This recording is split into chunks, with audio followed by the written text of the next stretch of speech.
ज़रा मानसून की बात कर लें, क्योंकि अभी तो कराची में हमें इंतज़ार तो बहुत था बारिशों का, लेकिन पिछले साल वाला एपिसोड रीप्ले ना हो, एक्शन रिप्ले ना हो, लेकिन जो ट्रेलर मिल गया ना हमें कल, उससे हमें थोड़ा सा डर लगना स्टार्ट हो गया कि अभी तो मतलब घंटे 2 घंटे की बारिश हुई और उसके बाद भी निज़ाम हमने देखा कि बड़ा मतलब प्रिकेरियस सिचुएशन पे, तो हमने सोचा इसी पे बात कर लेंगे। और अभी हमें ज्वाइन किया है वज़ीर बल्दियात और इत्तलात सिंध नासिर हुसैन शाह साहब ने। नासिर हुसैन शाह साहब, बहुत बहुत शुक्रिया, आपने हमारे लिए टाइम निकाला, क्योंकि कराची में मानसून बारिश का पहला और जिसको हम कहेंगे ना हल्का फुल्का सा एक स्पेल हुआ, थोड़ी देर के लिए ही सही, लेकिन पानी भी जमा हुआ, सड़कें भी जैम हुई, बिजली भी गायब हुई और फिर सब कुछ रूटीन पे आ गया। लेकिन this was a very small spell.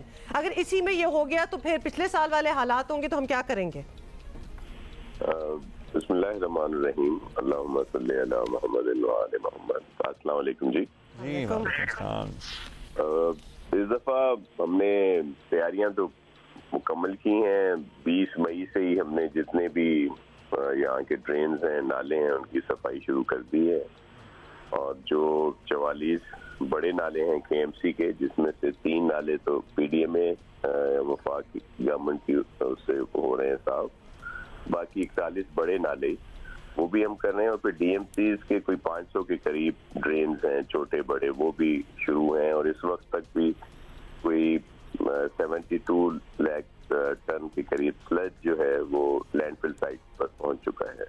तो जितने चॉकिंग पॉइंट थे और मोस्टली ये सारी चीजें जो लास्ट ईयर नहीं थी क्लियर, वो इस वक्त हैं। और जितने भी डिपार्टमेंट हैं जो इनसे मुंसलिक हैं वो सब काम अपना कर रहे हैं। और इंशाल्लाह हमारी पूरी कोशिश है कि जो हमारे बस में है, सिंध गवर्नमेंट या हमारे जो इदारे हैं, KMC है, DMC है, वाटर बोर्ड है, KDA, या सब अपना काम कर रहे हैं। और मुझे पूरी उम्मीद है कि लास्ट ईयर की तरह कोई इस तरह का सिलसिला नहीं होगा। और इस वक्त तैयारी हमारी पूरी है। मैं तैयारी आपकी पूरी है। कराची हाइट्स को ये प्राइज करना चाहता हूँ कि इंशाल्लाह अल्लाह करेगा कि वो हालात नहीं होंगे। You're confident शाह साहब कि आपकी तैयारी है। कल वैसे बारिश तो हुई लेकिन सूरत हाल कंट्रोल में ही रही और हम होप करते हैं, तवक्को करते हैं कि आगे भी बेहतरी हो निज़ाम। लेकिन एक मसला जो आता है सामने वो होता है कि नाले साफ हो जाते हैं तो नालों के अतराफ कचरे के अंबार लगे होते हैं, फिर बारिश होती है वो कचरा वापस नालों में बह जाता है। और ये जो कचरा पड़ा होता है नालों के साथ सफाई के बाद, ये कई दिन कई हफ्ते पड़ा रहता है। और इसका कोई मुस्तकिल हल भी है कि किस तरह से हमारा सफाई का निज़ाम बेहतर हो कि सारा कचरा अल्टीमेटली नालों में डंप तो नहीं होना चाहिए? ये कोई तरीका तो नहीं है वैसे? देखिए, मैं आपको अर्ज करूं कि ये जो अभी जिस तरह से ये साफ हो रहे हैं नाले, ये एक तो बहुत ट्रांसपेरेंट तरीका है, मुख्तलिफ इदारे इसमें हैं, फिर इसकी मॉनिटरिंग भी होती है, एवल्यूशन होती है नेस्पात की तरफ से, थर्ड पार्टी, उसके बाद इनको पेमेंट की जाती है। और ये कचरा सिर्फ निकाल के और वहाँ पे रखने का इशू नहीं है कि वहाँ पे रख देंगे, जब तक लैंडफिल साइट तक नहीं पहुँचेगा उनको पेमेंट नहीं होती। तो जो कुछ घंटों का कचरा या कोई एक दिन का कह लें या एक पहर का कचरा में भी साइडों पे हो, जो नाले जहाँ पे सफाई हो रही है, अदरवाइज तो वो सब वहाँ से उठा लिया जाता है। और बल्कि जो कॉन्ट्रैक्टर है वहाँ उनको वो यूज करनी है व्हीकल कह लें या जो उठाने वाला, कि जिसमें वो ही स्लज उठा के ले जाए, जिसमें ये ना हो कि वो पहले वहाँ पे रखते हैं जी कि वो ड्राई हो और उसके बाद उठाया जाए। तो ऐसा इस दफा नहीं है। तो हमारी पूरी कोशिश है कि आपने बिल्कुल सही निशानदेही की कि जो साइडों पे कचरा पड़ा होता है वो फिर दोबारा उसमें चला जाता है।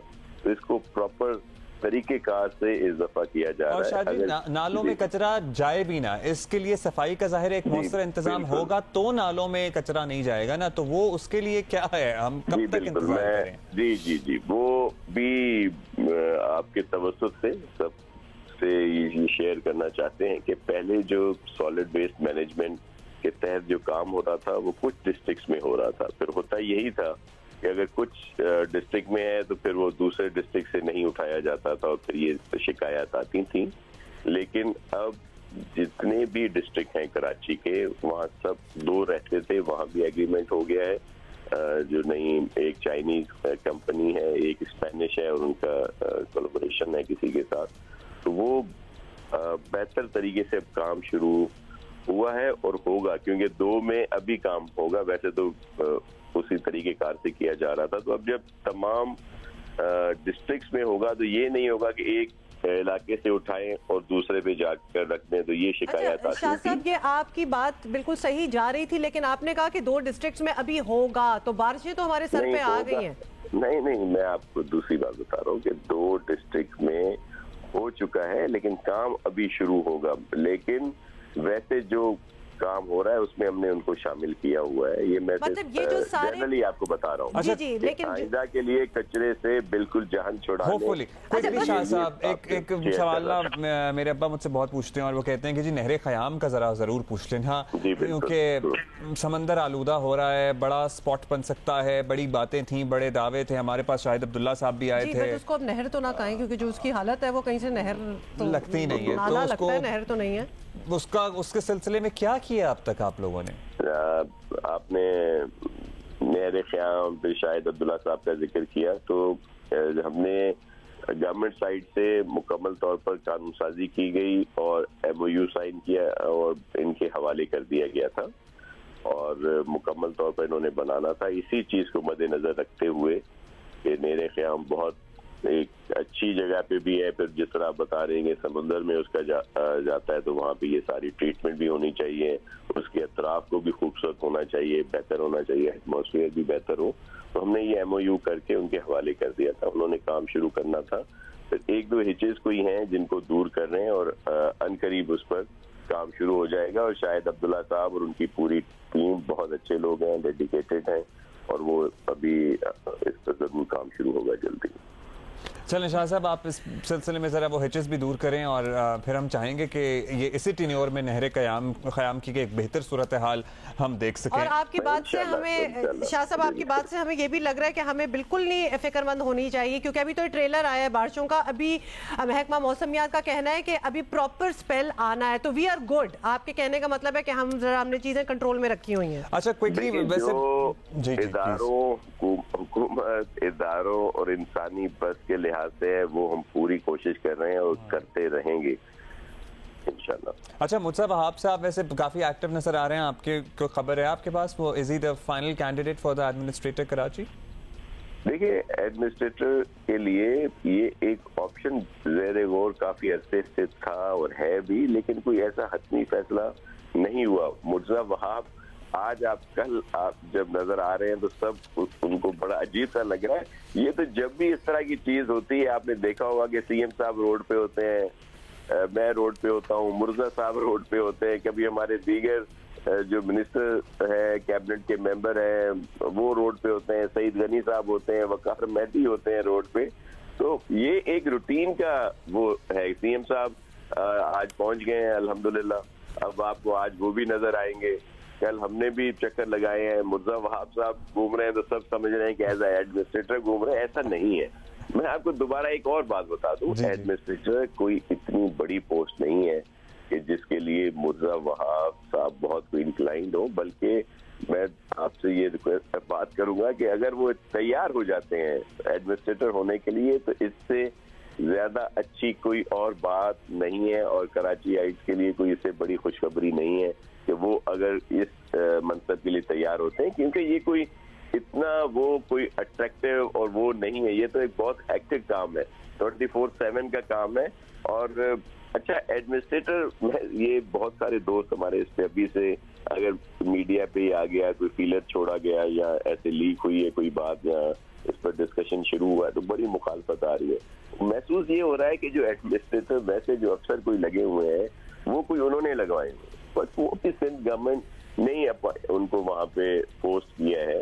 तो ये, लेकिन अगर मुर्जा वहाब साहब, सईद गनी साहब या कोई भी अच्छे जो हमारे पॉलिटिकली तौर पर काम कर रहे हैं, अगर वो होते हैं तो इसमें कोई हार्म नहीं है, इसमें बेहतरी है।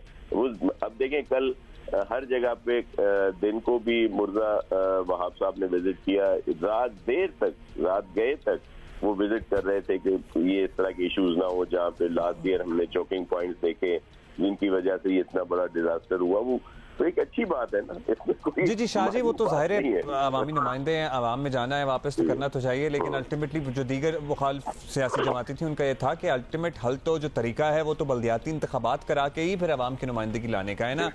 बल्दियाती इंतखाबात के लिए हमारा पूरा प्लान है कि हमारे चेयरमैन बिलावल साहब के अहकामात हैं, सीएम साहब, और मैं क्योंकि मेरा लोकल गवर्नमेंट का मिनिस्टर हूं, तो हम वो काम कर रहे हैं और इन इदारों को मजीद इख्तियारात दे रहे हैं। जो हम पर इल्जाम लगाते हैं वो सिर्फ बातें करते हैं, वो 140A की बात करते हैं, वो 3rd टियर की बात करते हैं। उन्होंने पंजाब में क्या किया, 2 साल से इससे पहले इलेक्टेड लोगों को घर भेज दिया, आज तक वहां पे तो उन्होंने इलेक्शन नहीं कराए, वहां पे किसी को बल्दियाती इंतखाबात याद नहीं आते। लेकिन सिंध की बात हो, यहाँ पे नॉट मेक वन राइट ना, तो आप भी चलें नहीं, लेकिन हमने तो कंप्लीट कराया ना टेन्योर पूरा। फिर वो कल कोई मुझे कह रहे थे कि जी वो तो इसलिए आपने कंप्लीट कराया कि वो आपका कानून बना हुआ था, उन्होंने तो इसलिए खत्म कर दिए कि उनका मियां साहब ने नून लीग का कानून था। लेकिन असल इशू देखें, हमने पीपल्स पार्टी ने 2009 में भी तो टेन्योर पूरा कराया था ना डिस्ट्रिक्ट गवर्नमेंट का। मैं भी नाजिम था, यहाँ मुस्तफा कमाल साहब भी थे और भी दीगर नाजमीन थे पूरे मुल्क में। तो वो तो मुशर्रफ साहब का कानून था, वो क्यों चलने दिया पाकिस्तान पीपल्स पार्टी ने? ठीक, we got your point Shahji, we got your point. लेकिन ये जो एडमिनिस्ट्रेटिव वाली पोस्ट है ना, ये कैसी प्रॉब्लम आप कह रहे हैं इतना बड़ा उहदा नहीं है, लेकिन कराची के लोगों के लिए बड़ा इंपॉर्टेंट है और कराची के मसाइल सर्टनली इस पोस्ट के साथ, इसके कराची के मसाइल का हल इसके साथ जुड़ा है।